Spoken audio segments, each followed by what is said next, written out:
What is going on, everybody? It is Alex coming back at you with another video. And today I want to do something a little bit special right before the combine. And that is going to be kind of a uniquely weird video for me. So it's going to be a lot of trades because that's always fun. But also we have like one or two player options in here. And we'll exercise that with my number one pick, as well as with my favorite team, the Steelers and the Colts, because I'm going to be doing a trade for Carson Wentz with that, because I think that honestly, with the fact that they're kind of weirdly confident in Mason Rudolph, also the quarterbacks in this class not being that great, it kind of would be pretty badass to do that. So those are my two things. One of them being, I think it's going to be Teron Armstead or Cam Robinson re-signed / franchise tagged, and then Carson Wentz. So those are going to be my two principles for this, because it's going to change up the whole draft. And we're going to have some crazy trades in here because I've already pre-planned the ideas for some of the trades out. So let's see how it comes to fruition. Of course, if you guys like this type of stuff, feel free to like, comment, subscribe, join the community. We got links down in the description for everything: Twitter, YouTube, Discord. We already are on YouTube, Instagram, all that good fun stuff. And of course, down in the comment section below, feel free to talk and give me some feedback, because this is not going to be a mock that you guys are going to fall in love with. I have a weird feeling the Vikings fans especially are not going to be happy with me, but you guys will see. We're also going to be doing something special, that is predicting combine risers in this video. Let's kick it off with a bang. The number one pick, we are assuming that the Jaguars re-tag Cam Robinson or sign Teron Armstead, eliminating their need for a tackle. Otherwise, I'd be taking Evan Neal every time. So it allows me to go Aidan Hutchinson as the number one overall pick. Is he going to surprise at the combine? No, I don't think he is. But I will say this: he is an effective, very solid pass rusher. And I think that is everything that you're kind of looking for. You need somebody to hit. You've taken your shot on higher ceiling edge rushers before, like Kayvon Chason. Doesn't always pan out that way. But Aidan Hutchinson is going to be giving you Trey Hendrickson level impact. And I think that's exactly what you need, especially in this division where we're going to see with this pick what happens. Like, you are going to need, well, actually with the number 3 pick, you're going to need good pass rush to remain relevant in this division. So with the number 2 pick, I have the Detroit Lions. And honestly, they're in a weird spot because the top 3 tackles are all available, and there are some very tackle needy teams. I don't think Kyle Hamilton is worth this pick. And KT, he could be it. He could. But I honestly don't think that in a super deep edge class, when there is a value of a trade down possible, that is the right pick. We are going to be trading with a team that would absolutely love to be here. The New York Football Giants are going to be trading up with the Detroit Lions here. And we're going to be trading that pick 5. And got to move this over here, along with a second round pick this year and a first next year, potentially going to be grabbing a nice spot in the number 2 spot. Of course, if this doesn't get accepted, which it did, we would have added in maybe a 4th round pick in there just to basically make it a little bit easier. But this is going to be Evan Neal. I think that draft capital honestly is worthy of it. You are getting you guys, this is a 2-round mock, by the way, guys, and we're doing it all in this video. So you guys will be able to see how everything plays out. Evan Neal going to the Giants. They want to keep both of their early first. They're going to have to pay the money for it. And honestly, I don't really think that the value of these players are really going to be. I think that first next year with the Giants might be a little bit higher value if you get to have a second this year as well, because I know that the Giants wouldn't give up their first 3 picks. Number 3, you got the Texans, and I think they also prioritize the protection. Deshaun Watson was one of the highest sacked players in the league when he was playing, and honestly, that's not going to be changing with Laramie Tunsil potentially on the way out. And Titus Howard, I'm not fully sold on him. Also, he's going to need his money coming soon. I think Ikem Ekwonu, with the potential hype he gets from being at the Senior Bowl where Evan Neal does not, will be the guy that will be drafted to the Houston Texans. Number 4, we got the New York Jets. And if you're at this spot, you're like, damn, I can get KT, who should be a number 1 overall pick, or Kyle Hamilton, who is a damn good safety prospect. And to me, honestly, either way, you can't go wrong. I'm going to be going KT here out of Oregon. I think that he's just a phenomenal edge rusher, Rep Oaks Christian, of course. And I think that his impact to the team will be greater than even Kyle Hamilton's because there's some really good round 2 safeties as well. KT just has that ability to be the best player in the class and one of the best edge rushers in the NFL. And we all know the value of an edge rusher is far greater than the value of one safety, unless you're like Ed Reed or something. But let's not go into the nuances there with Kyle Hamilton, who is the next pick. So Detroit, rather than getting him at 2, you get him at 5. You get an extra second and first round pick. I absolutely love that for you guys. Number 6 overall, you got the Panthers. And I think that there's one quarterback that will start rising above the rest. And we've talked about how he's an amazing leader. He actually took over the locker room over at the Senior Bowl. And as we all know, when teams get to see a quarterback command a locker room and remain humble while also having crazy talent in a certain environment like this organization where the people drafting are trying to save their jobs, they need an excuse to be able to get some hype and have some time to develop Malik Willis out of Liberty. I just think that he's going to be getting a lot of hype from it. And at number 7, I thought about this pick for a long time. And to be honest, I thought maybe trying to trade down here would be a good spot. And TDN is a pain in the ass when you try to trade anything with the Giants. So let's not even get started there. Okay. That being said, I thought about Nakobe Dean and I was like, man, I don't think if you give up a 2 and a 1, you can take it on a linebacker. This is a pretty deep linebacker class. I'm not going to do that. But you know what I would do? I would take it on another Georgia player who is going to be testing out of his freaking mind. And this isn't going above KT, and he's been in a lot of top 10 mocks recently. I don't think he should be. However, I think the potential is there. And I think that with this organization, if you get Evan Neal and Travon Walker, who again is going to test out of his mind, he's 275 pounds, guys, 275, and the guy's pure muscle. He is going to light it up, and he is going to be a top 10 player. When you look at that youth, that rawness, while also having that crazy physical profile, this guy, the ceiling is the limit. And you have his buddy Azeez Ojulari there. Travon Walker, Azeez Ojulari, that's going to be a nasty duo on its own. Let's not even mention the other pieces on this defense. And again, you do have other picks in this draft to address other positions. You also have free agency. But we are not fully going to be thinking, oh, well, we're going to be picking up, like, let's just say Teron Armstead in this case, or some other form of tackle. We're not going to be addressing that. So I think Travon Walker would be a steal at this point, given his hype that's going to be coming after he tests at not the Senior Bowl, at the Combine. Even if he doesn't, which a lot of players aren't anymore, I think it would be kind of stupid for him. He kind of is like the definition of pure athleticism. Regardless, I think Travon Walker is phenomenal. Number 8 to the Falcons. I think this is it's a good debate right now between Treylon Burks, who I think is going to test 4.3, as well as Mr. Sauce Gardner, 19.7 passer rating allowed in man coverage this year. Absolutely historic year at Cincinnati.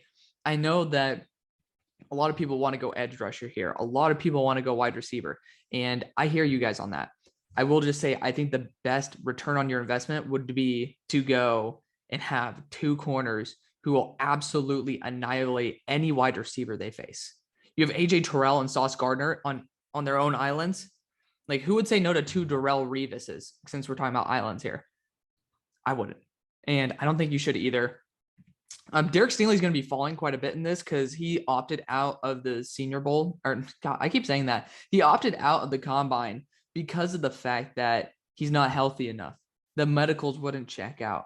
That scares the shit out of me and a lot of teams. He still won't fall that far, but I think it would discourage teams from taking him at, let's just say, 12 overall, which I still think it would be pretty solid to select him there. But I'm going to have some other big risers who can come into here who are going to be testing out of their minds. But at this pick, we have a big trade coming because I honestly can't think of anybody who I'd take here. I ain't taking any of these damn quarterbacks. Even though I love Sam Howell, I'm not going to take any of them at this point. Edge rush, I know how deep this class is. I'm not going to be doing it, and I don't think anyone's going to test the way Travon Walker tests and the ceiling that Travon Walker has. Corner, again, Derek Stingley scares the shit out of me. I'm not going to be drafting Kyler Gordon this high, which Hint, hint, he might be the next corner off the board. I don't think he is, but he very well might be because that guy had elite production as well as elite athleticism. But there is a nice tackle on the board, Charles Cross, who could go here at number 8, 100%. I just think Sauce Gardner's on another level, and Charles Cross does have questions. I'm going to be trading up with a team that the fans are a little bit down right now. This city is very fun. It is just enjoyable to go there. You get to relax in the sun and just really enjoy life. That's Miami. Yeah, I actually had this trade a long time ago. Miami moving up to this, not up to this spot, but moving up in the first round for Charles Cross. It happened a while ago, and I'm going to be doing it again. So we're going to be going with this first pick here. And obviously we have 2 firsts next year. So we're going to use that as draft capital. There's a lot of picks that we have this year.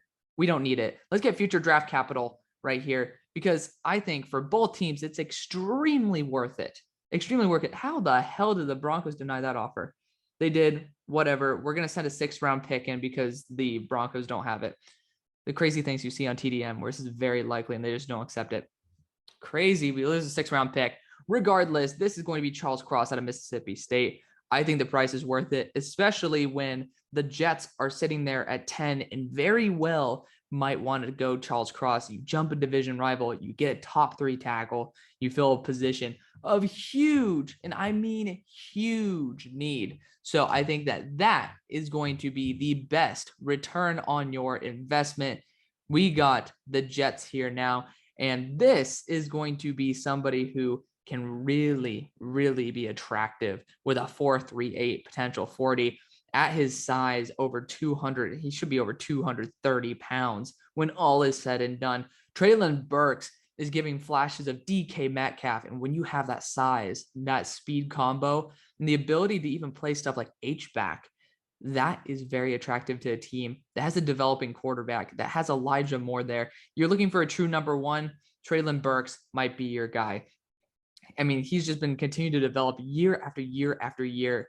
There's something special about what he can bring to this game. And right here, if I am sitting there and I'm Washington, I'm like, man, I can go after a quarterback right now. But honestly, I don't think the Vikings are going to be threatening me for that. I don't. So you know what? I kind of want a team like the Browns to be moving up here because they want a wide receiver, guys. I think that is something that they will definitely chase after. So we are going to be giving them the 1st round pick and just making sure that I got that right, along with a 4th rounder, because again, it's a it's a 1 spot. Oh my God. I literally did it with the bike. It's late at night. We're moving up with the Washington football team. Might be. We're giving them that 4th round pick for a 2-spot jump.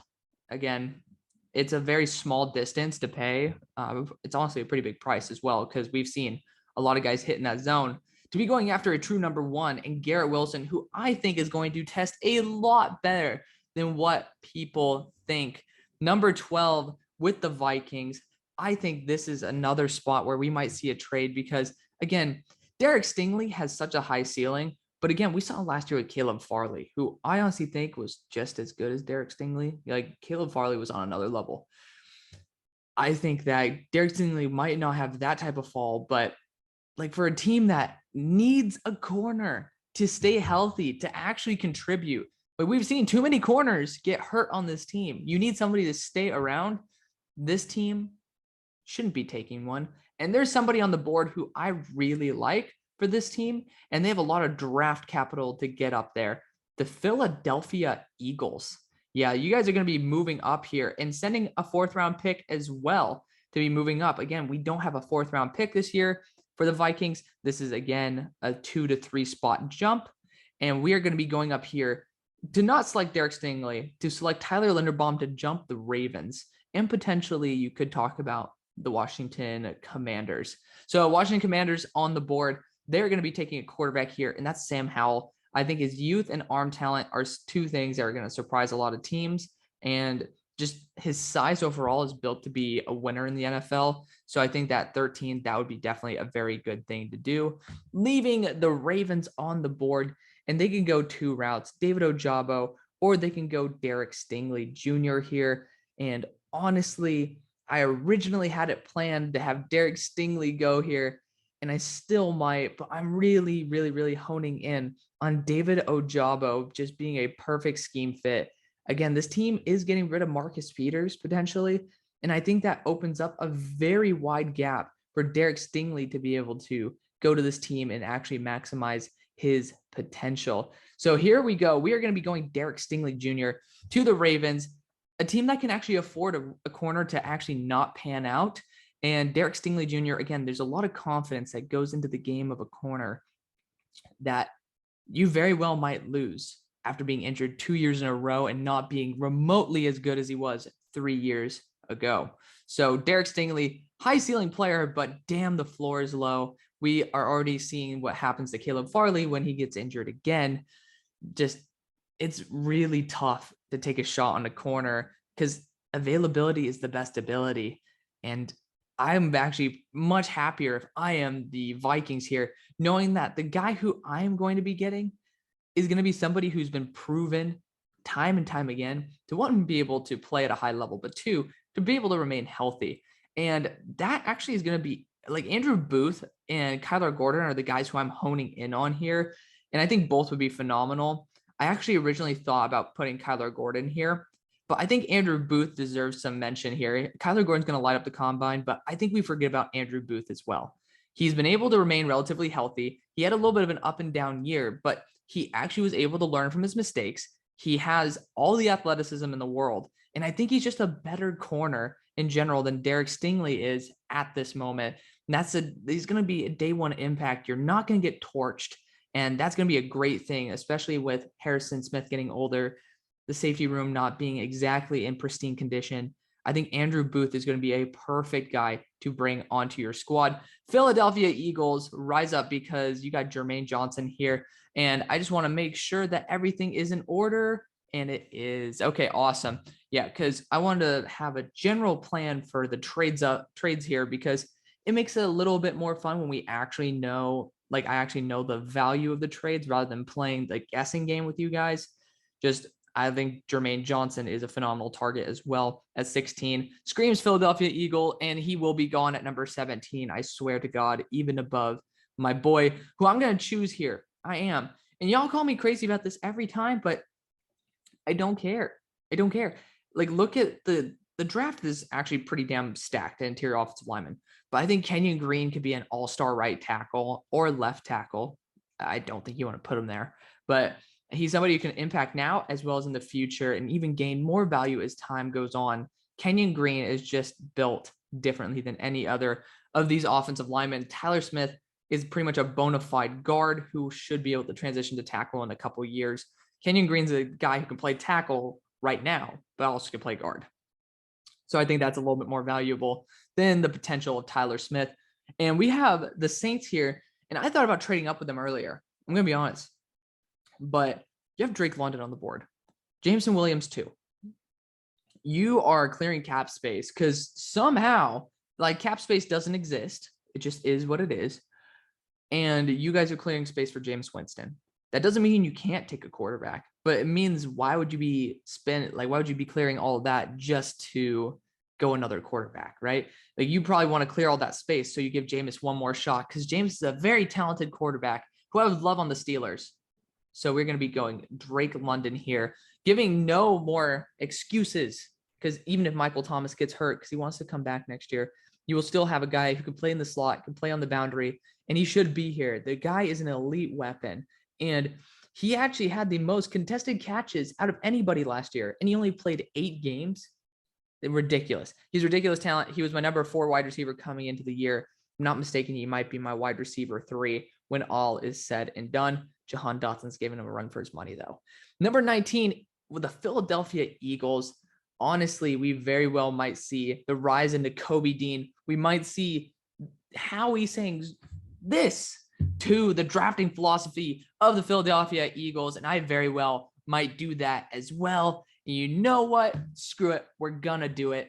Nakobe Dean out of Georgia, going to be your guy here. Devin Lloyd, I don't think he's going to test that well. I think he's a very standard base linebacker, and he doesn't excite me nearly as much as Nakobe Dean does. And if I know anything about Howie, I'm sure that he wants to hit on someone who's going to be a big name. And Nakobe Dean, when you watch how well he plays in the blitz as well as in coverage, that is going to be a phenomenal talent, regardless if he starts playing with Davion Taylor's role and they start having to rotate and stuff. I still think you can play both of them, just to be plain honest here. I think Nakobe Dean brings just the most upside out of anybody in this class.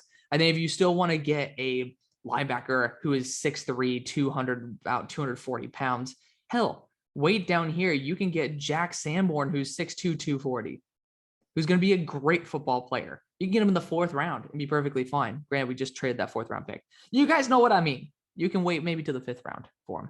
Just because this class is insane, and you can get that talent later. But Nakobe Dean, you don't find many guys of that talent level with that coverage ability. I think that's perfect. With the Steelers, we are going to be doing a trade here, but not this pick. I talked about it earlier. We're having the Steelers trade with the Colts to be able to get Carson Wentz. So TDN doesn't allow that. We're sending a 3rd round pick their way. And I think that that's a high upside pick. It's better than any quarterback I would trust the Steelers in getting right now. Again, I just don't think any of these guys bring the upside. But you know who does bring it? Trevor Penning. And I think that bringing him in as a nice, mean tackle is going to be the brightest thing that you can do. I saw it earlier today in a mock draft, and I was like, you know what? I don't like Trevor Penning that much, but he'd be a really good Steeler. He would. We don't have very high bars in terms of our offensive line right now. So bringing him on would be absolutely phenomenal. Number 21 with the Patriots. I just think Devin Lloyd is just a Patriot. I really do. I don't think there's anything that could happen that would change my mind about that.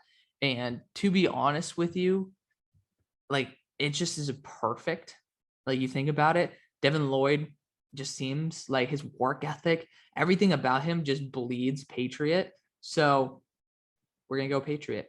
And number 22, we got the Raiders on the board. If I'm not mistaken, I very well might want to go corner here. And I'm just going to check, and I think I do. And you know what? This is going to be much more of a Patriot-style defense. Obviously, McDaniel's going over there as a head coach. I think it's going to be down to Kyler Gordon or Tariq Woolen. And I think Tariq Woolen very well might be the guy who's a little bit more attractive for this man-to-man scheme. Kyler Gordon is phenomenal, but Tariq Woolen might be running the fastest 40 of all time. I don't think they should have talked about that, because he might, like, even if he runs in the 4.29 range, it's going to be like a letdown, because people are going to be like, wow, can this guy run a 4.20? I think they should have said he might run 4.3s, might run 4.4s, and be like, holy shit, he ran a 4.2. That type of hype, similar to what we saw last year with Eric Stokes. But Tariq Woolen has that size difference, though. He's a different breed of corner, and I could so see him as a Raider. This team desperately needs some extra corner help. I think that'd be a good spot. Leaving number 23 to the Cardinals, and this is going to be David Ojabo. When you have a veteran like J.J. Watt on your squad, potentially Chandler Jones for another year, obviously we'll see what happens there. This is a perfect spot to bring in someone who's really young. And again, his age and his lack of experience is a major bonus here, because I know the Cardinals want to make a day one impact, but David Ojabo, when people say he could be Randy Gregory, who's a very good impact player, talking about the team next, but also David Ojabo potentially could be DeMarcus Ware, another Cowboy. Like, that is someone that you should take a shot at 23 on investing in. I think that the upside is phenomenal, and that is why you go with that position. You could go after Kyler Gordon, but David Ojabo is kind of too good to pass on. And Cowboys fans, I swear to God, y'all decide to look at a name of a player and don't like it because it's not a big name. I respect the fact that you guys are very opinionated, but that does not mean that you can't go after someone like Tyler Smith. Your guard spot, vanquished, empty. Your center spot could be filled by Zion Johnson. If you honestly want that, I'm sure the next team that will choose Zion Johnson would be perfectly fine with Tyler Smith. So if in your mind you think that that's the right move, go for it. But I think Tyler Smith is the best option here, and here's why. He, one, is going to be a stellar guard. He also will be taken possibly in the 1st round. I have him as a top 25 player. I had him there when people said he was like 150th player. I love this guy from the beginning, and I think that he could be a stellar left tackle in the future. He needs technical work. You know who would be great to teach him? Obviously, the left tackle of the Cowboys. I mean, like, come on, guys. Like, this is the perfect spot for him to grow. Tyron Smith ain't going to be there forever. And you can have Tyler Smith be able to take over for Tyron Smith. Is that right? Oh, damn. That actually kind of like got me. But yeah, Tyron's not going to be there forever. Tyler Smith needs somebody who can coach him up. And he also can be an amazing contributor in the run and pass game as a guard. This guy legitimately should be in the first round. And I think he will be. This team also sees him at SMU almost every year. There is zero excuses, or there's zero reasons why you should not like that pick. Zero, except for the fact that you see that he's a guard from Tulsa. And he's not. He's a left tackle who should play guard in the short term and tackle along. So fight me on that. I will die on that hill. I will. I think the guy's phenomenal.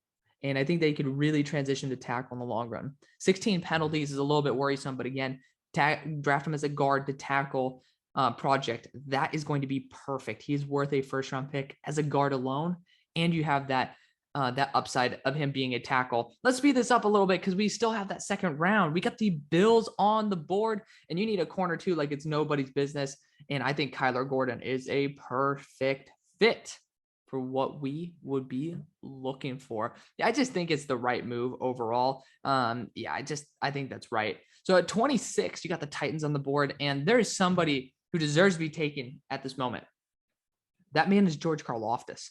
And this is the team where I don't think they would want to draft George Karlaftis. If I'm them, I'm looking at not Jameson Williams. It doesn't feel like someone who this offense doesn't use Jameson Williams properly. It doesn't seem like an offense that would value his presence here. You have enough deep threat as it is with a guy in Ryan Tannehill who is not going to be taking 55-yard shots left, right, and center. That's not the way this offense works. It's not going to be conducive for Jameson Williams versus Jahan Dotson. Regardless, there's a team that could use an edge rusher, and it could use on the inside or out. That team is the Broncos. I traded back with them. I got a ton of draft capital, and it's like, dude, why not? Like, honestly, why not? You're trading back 3 spots.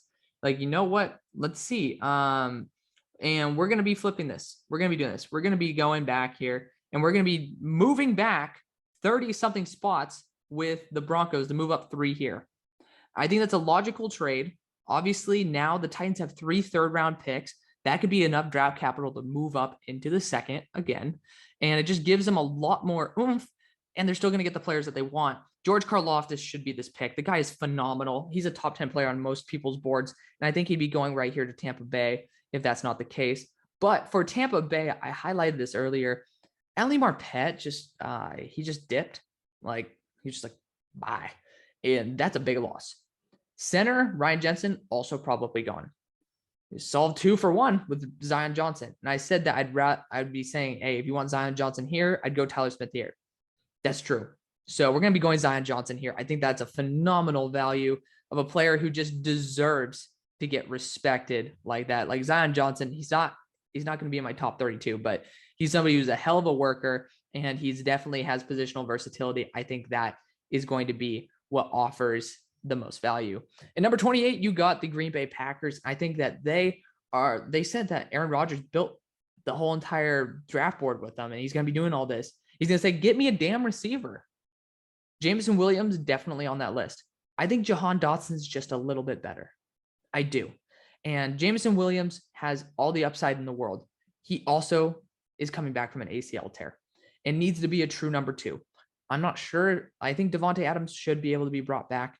But Jahan Dotson is graded to me 1 point below George Pickens. I mean, George Pickens deserves some respect, but below Treylon Burks. Jahan Dotson's a stud. Jameson Williams definitely is going to be a pure number 2. And I don't think the Green Bay Packers are going to want to draft a pure number 2. They'd probably want to draft a number 2 with number 1 potential. And I think that's Jahan Dotson. Number 29, the Titans are still sitting here. And I just don't think that the value is good enough to go after a linebacker, go after, a corner, or even like in the edge rush, interior defensive line. There's still quarterbacks on the board too. So I'm actually going to move back. We just talked about Jameson Williams here, and I think the Lions would just absolutely eat this shit up. And I think that the Chiefs would just be like, you know what? We'll just take a shot on him. And that means that we are going to be doing a very similar thing. We are going to be moving up and having another 3rd round pick for the Titans. They are going to be having a plethora, 3 third-round picks, and they're still going to get the same player that would draft for them at 26. So Jameson Williams is going to be this pick here. Again, just somebody who you could really use to stretch the field. Khalif Raymond up for a contract, but regardless, this is the point where it's like, okay, well, Jameson Williams is a very unique player and somebody that you just can't pull out of anywhere. He's going to be a great supporting cast guy. I think if you get someone like George Pickens as well, or just an X receiver in general, like a larger receiver, Jameson Williams could really just totally take off. Number 30 for the Chiefs. This one is honestly a little bit of a tough one for me. I thought about going corner here for sure because, again, Kaiir Elam is just such a stud, but there are rumors of this guy going off in the combine. Boye Mafe. And I had him as a very early third before all the Senior Bowl and stuff. And he's raised up to a second for me with a great combine, which I already know he's a Felsman freaks list, dude. This guy's insane athletically. He's going to rise into the first. And this is a team that would just love to bring him on. It's a team that already can compete without him. And you're taking a chance on him developing into a true stud. So I think that's an absolutely awesome pick for the Chiefs. Again, I would consider going after a corner like Kaiir Elam, who I absolutely love. So that is kind of where I'm at. And then the Bengals here, I think offensive line needs to be a priority.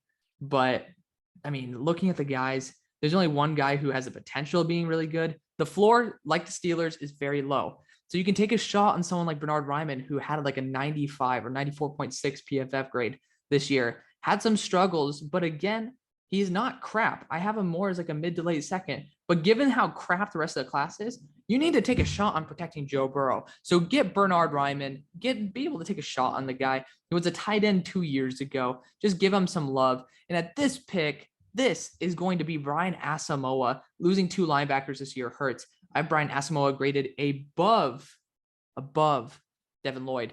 So that's going to be the first round. Let's kick off into the second. Yeah, this is going to be a long video. So with this one, we have a true X receiver. I don't know if we're going to be able to bring back DJ Shark. Again, in this situation, it's highly unlikely because I think Cam Robinson would rather come here than Teron Armstead, but you never know.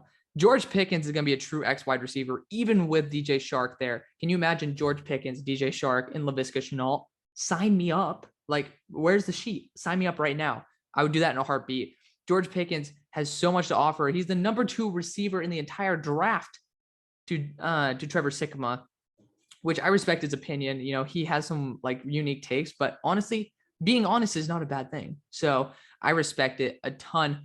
With the Lions here, I think that going after the best player available is the right thing to do. To me, that is Kaiir Elam out of Florida, graded out as a first-round player.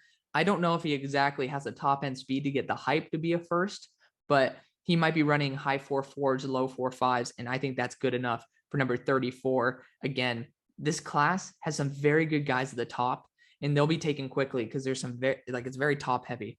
But once you start getting past Marcus Jones and Martin Emerson into the Cam Taylor-Britt, Mikael Wright, Goodrich, Kendrick, and Taylor, I'm starting to get really nervous here, and including Bryant too. Like it's just these guys can actually come in as a potential corner one. And that's insane. So that's where I'm at right now. With the Jets pick, I think this is where, since you passed on a safety before, this is a good spot to get Jaquan Brisker out of Penn State. I love him to death. I just don't know if he's going to test out as well as some people think. And he might just be a little too close to a linebacker, like a box safety. And that just doesn't have the same value in the NFL that maybe a roamer that like Kyle Hamilton could. Number 36 with the Lions. I think this is a good spot to take your shot on a QB. And Kenny Pickett is just too high of a floor and too low of a ceiling. Those hand problems might become a big concern. Matt Corral has crazy legs. He has crazy legs. He has a crazy arm, and he has some good athleticism as well. Can sit, rest, and get comfortable and be able to learn how to process a little bit better from Jared Goff, who is a former number 1 pick. Matt Corral at 36. I know you guys don't like it, but at 36, you can't complain because it's a cheap quarterback. And I considered moving up at the end right here back with the Titans, but I just don't think they would do that. Number 37 with the Texans. I think this should be someone who I love to take. He's going to test out of this world. But again, we just don't know what he's going to play. DeMarvin Leal out of Texas A&M, the guy's just built differently if you use him as an edge. He's going to be a pretty piss poor interior defensive lineman if he ends up going as just a pure D tackle, but one can hope. This tight end class is garbage. I'm just going to be honest with you. You have Trey McBride, Greg Dulcich, Jake Ferguson as the guys. You get maybe a Jelani Woods deserves some recognition. Like Isaiah Likely might be just a wide receiver, like a big slot, and I'm not even confident in him. So you got the best values are Trey McBride, Greg Dulcich, Jake Ferguson, and Jelani Woods. Those are your best values because I don't even know what the hell Likely is going to do. That means to me, I want to get the guy who's actually a solidified talent who might go in the first. Trey McBride out of Colorado State. Sign me up for that. I could see some teams in here wanting to be able to draft him, even like Washington Commanders, to be able to actually have a solidified threat because he has great hands, really solid route running. He put up one of the craziest years you'll ever see in college for a tight end, and no one's talking about it. So Trey McBride, big fan of him. Number 39, this one is an easy one for me. I think he could be here for sure. Chris Olave, bringing him back to Justin Fields. Give Justin no more excuses. Getting a guy like Chris Olave is a great way to start. And of course, the Broncos sitting here. This is where you can take a quarterback like Kenny Pickett out of Pittsburgh. They said they're going to be aggressive for a quarterback. They decided to wait, and they got a really good guy to fill in the short term with Kenny Pickett because I think that he'd be very good in this offense. He's going to be a day one starter. He's going to be able to carry a team enough without losing the game for them, and that's going to be exactly what you need. This is exactly what you need with a pretty solid roster. And again, you didn't give up anything. You gained first-round picks. You got Karlaftis and Pickett, both guys who can be considered top 10 picks in a lot of drafts. So to me, that is the right thing to do. This pick, I was like, you know what? It's not exactly a position in need, but it's the best player available. Devontae Wyatt is a stud. We just don't see, like, if you see Christian Barmore fall to the mid-second, we all know the value of an interior defensive lineman is not great. I think you can see Devontae Wyatt do that. Because again, we have this chunk of D linemen right here. We have 5 D linemen that are very close to Devontae Wyatt. And we very well might see that it's honestly worth it to wait. Because if you can get Travis Jones in the second instead of Devontae Wyatt in the first, you might get an impact player in the first that is a lot better. So let's go to number 42 with Washington. And I actually think that they should trade here. I do. Because this is going to actually be a one-spot trade, which actually, hold up. No, I wanted to check it again to make sure I was right. No, we are actually going to have a team move up multiple spots to be able to select a high-end interior defensive lineman because it wouldn't make sense for the Falcons to move up one spot. We are going to be having the Ravens move up for Perrion Winfrey. And looking at the picks that we could send here, we're going to send our last 4th-round pick. It makes sense. Again, we can ask for a 6th in return, but instead, we're just going to ask for a next year's 6th.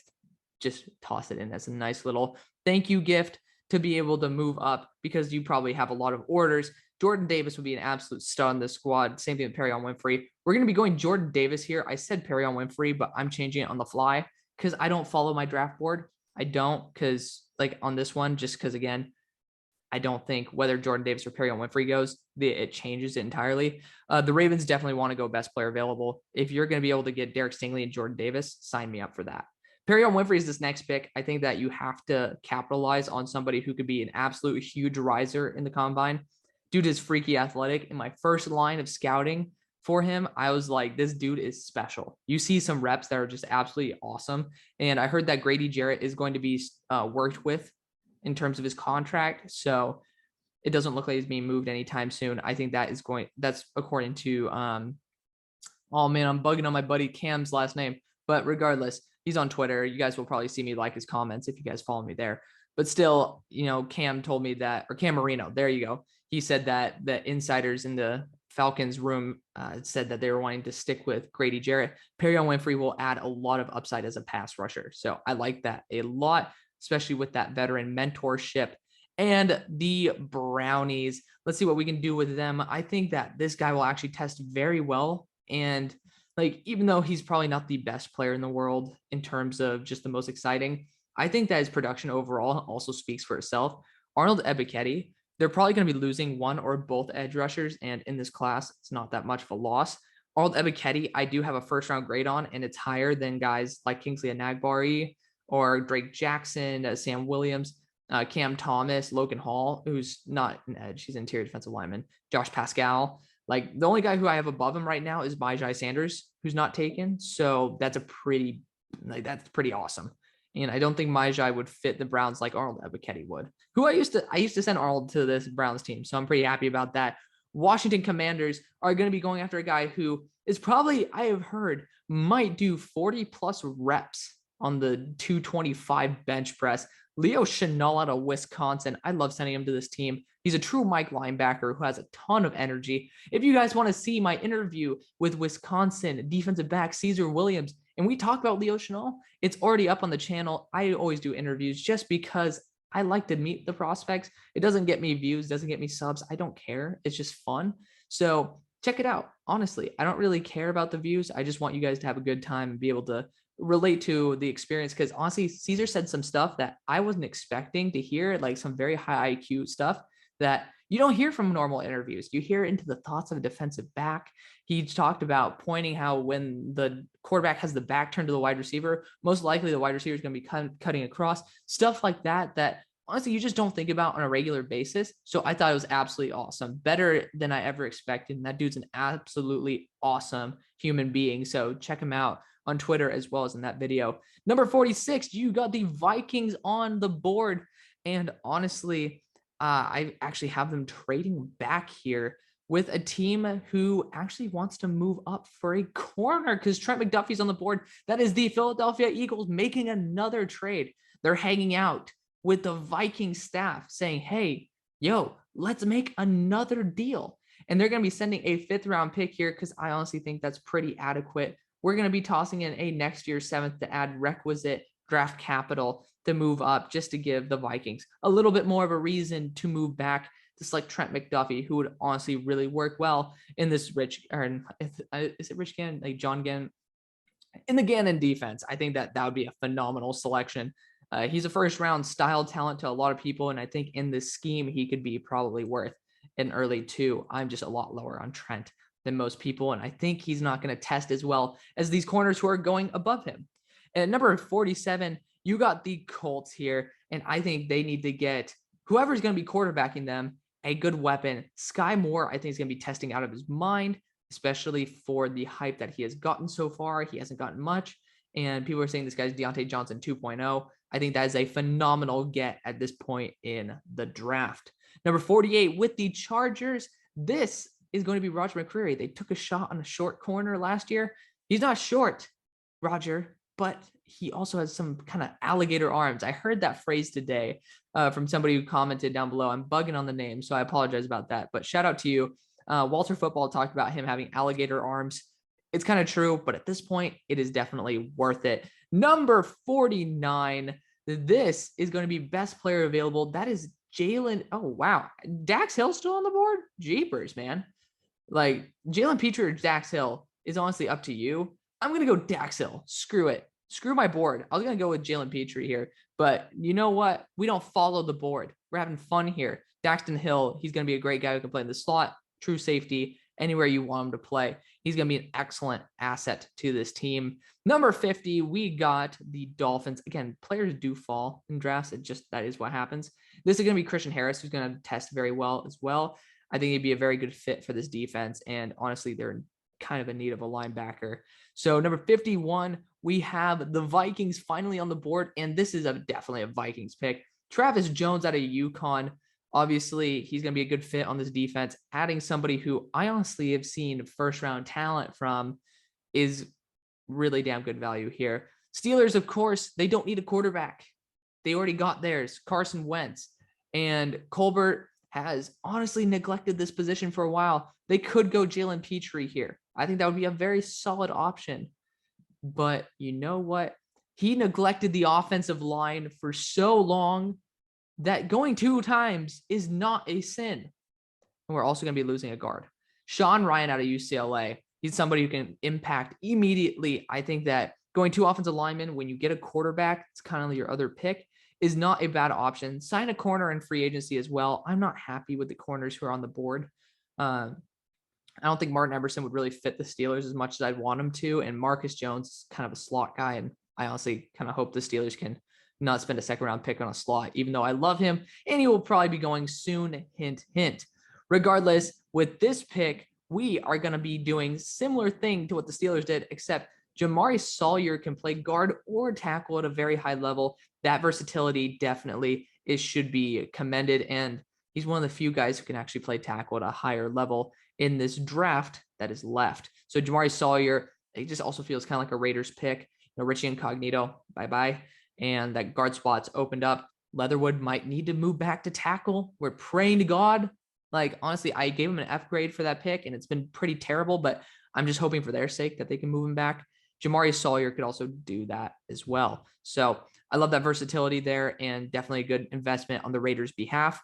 With the Patriots here, we're going to be having them go after a very intriguing prospect, someone who's very raw, but somebody who could definitely develop into a very good prospect. And I talked with Broshmo about this pick a while ago. Nicholas Petit-Ferrer was definitely on my radar, but Daniel Faalele, you just can't teach. 6'8", 400 pounds. He's like 380 now, and he's 6'9". He grew an inch, but this is 6'8" there. He measured at 6'9".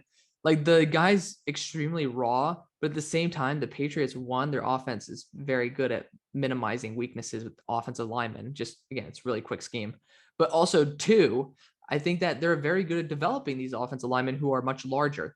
And we could be seeing Isaiah Wynn potentially gone in the future. I've heard some people have some very big disgruntlements with him. I think Daniel Faalele at least securing that right tackle position, because obviously Trent Brown, one, not the healthiest, but two, he's getting older, could be on his way out. Daniel Faalele, not too shabby of a guy to develop and potentially replace him. Getting Mac Jones, a guy who could be a freaking twin, like a freaking wall on his right side, would be great. Number 55 with the Cards, the value at all these positions I don't think is good enough. And I think this is where we see a first running back. I think Breece Hall is going to run very well. He's pretty damn fast in a straight line, and his tape speaks for itself. High-end running back, and I just love him to death. Cowboys sitting here. This very well might be Jalen Pitre, and I'm going to confirm with it. It is Jalen Pitre out of Baylor. Yeah, it was Dax Hill supposed to be, but Dax Hill doesn't deserve to be there. Jalen Pitre doesn't either, but you can use him as a safety. You can use him as a corner. I love that moldability, and honestly, I think Dan Quinn's going to love it too. Number 57 with the Buffalo Bills. They're going to be trading back here with a team that hasn't picked yet, the Niners. So I don't think that the player I'm going to be selecting has really done that much. I'm going to be honest. He just hasn't. And I think that we could probably get this for a 5th, and then we'll toss in one of the 7th round picks. He's probably not going to test that well, but in this scheme, I think it's too good to pass on. And that is going to be Martin Emerson here. I think that he's a very good guy who could potentially fit in the scheme. His upside is through the roof. He's a true junior, super young, and has just the perfect build to be a true corner one. So take your shot on him. You spend a 5th round pick, at least you can manage to do it well that time. So at number 58, you got the Falcons here, and I honestly think we need to continue investing in this pass rush. Get an outside threat. Myjai Sanders, I have a 1st round grade on, and he actually grades above a lot of guys who have went before. Just, again, his size about 242 to 250 pounds. Not exactly ideal, but he was able to put on a show at the Senior Bowl. Definitely someone who I love his upside. Number 59, with the Packers, we are going to be going after a guy who's very raw and very toolsy. Fits exactly with what we've seen the Packers draft in the past. Kingsley Enagbare, him falling here, just, again, he didn't really wow at the Senior Bowl, and a lot of people are starting to get a bit lower on him. So for a guy who's very toolsy and stuff, he still could go in the 1st, but when there's so many talented edge rushers, it's very hard to separate yourself in the way that Kingsley did. Kingsley did not. So it's a little bit unfortunate. Number 60, we got the Buccaneers, and I honestly think that this could be a quarterback, Desmond Ridder or Carson Strong. And honestly, we might make that pick. You know, that probably should be it. And I'm going to be going Desmond Ridder here out of Cincinnati. Carson Strong is a phenomenal player, and I think that he would be definitely a very good asset. But Desmond Ridder also is a winner, and he actually might be able to pick up the franchise right now offers a lot more than what Kyle Trask does. So I think that quarterback battle will be a very good one. Drafting 2 quarterbacks at the end of the second back-to-back years might not be the exact winning profile that you want, but at the same time, he's definitely somebody who I would want on my team over Carson Strong, who's more injury prone, and at least Desmond Ridder gives me something new. You know what I mean? Regardless, at 61, we got the Bills, and I think they go after someone who's going to test very well, and nobody's talking about him. We got Jalen Tolbert out of South Alabama. The guy's had a terrible quarterback for a long time and showed out at the Senior Bowl. Really good hands. He's a proven veteran receiver with a lot of reps, and he's somebody who's actually quite fast for his size. I think he could work with Gabriel Davis and, of course, Stephon Diggs to make a very nasty trio. At his size, he's like, I think 6'1". It's listed 6'3" here. I'm pretty sure he's 6'1". He's definitely the perfect size build to be able to add anywhere you want. And I just really like his ability to just take this offense to another level. 62, we got the Kansas City Chiefs. And you know what? With this team, I got to do it. I know that slot corner / safety is going to be a big contentious issue. Marcus Jones out of Houston is going to be a great guy that you can put in there. Guy's a baller, great return man as well on kickoffs and punts. He's a guy who honestly ruined SMU's chances of ever trying to be extremely highly ranked. And he's just a really damn good corner overall. You can use him on the outside. You can use him in the slot. You can use him as a safety. I love that versatility. And honestly, his tape speaks for itself. 63 with the Bengals. I'm looking at the guys here. I don't like any of the corners. You know, I don't think Kobe Bryant's worth the 2nd round pick. I'm not going to draft a tight end for this team at this time. I just don't like it. And the offensive line's just not worth it, in my opinion. It really isn't. I don't even like many of the guys who I would draft for this team. But there is Carson Strong on the board. And you know what? This team already got a 3rd round pick. The Colts are going to be moving up with the Bengals. They are. And we are going to be offering a next year 3rd round pick to be able to move up this far. Again, you're going to be moving back 20 spots. You're going to need a good amount of compensation for that. And being able to pretty much switch that contract out, that $30 million contract, to get Carson Strong, who actually could be the best quarterback that you could have gotten day one for this franchise, given the parameters of where you're at. Getting him at 63 is not bad. You're spending a 3rd round pick on him because technically, I mean, when you think about it, you just throw away that 3rd round pick and you just look at what you actually had to give up for it. You're spending another 3rd round pick. So Carson Strong at 63, definitely worth it. He had his injuries, but he has some very high level highlight throws. So of course I did not think about what to do with the Broncos at this pick. And honestly, with all the guys on the board, I would definitely look at linebacker here. And we very well might be targeting one. We could go after an outside edge rusher as well. And honestly, that wouldn't be a bad idea. We're going to be going Nick Bonito out of Oklahoma, 27% pass rush win rate. And the guy is going to be a perfect guy to line up on the outside. Can put his hand in the dirt if you want him to. Just a very unique player and can work very well with Karl Loftus. So you can do that. Again, you can swap him out for any of these guys because it's the last pick of the draft. But that is going to be it. Also, is probably going to test very well. Let me know what you guys think. I want to thank you guys so much for watching. Thank you guys. Of course, feel free to like, comment, subscribe, join the journey. See you on the far side. Peace.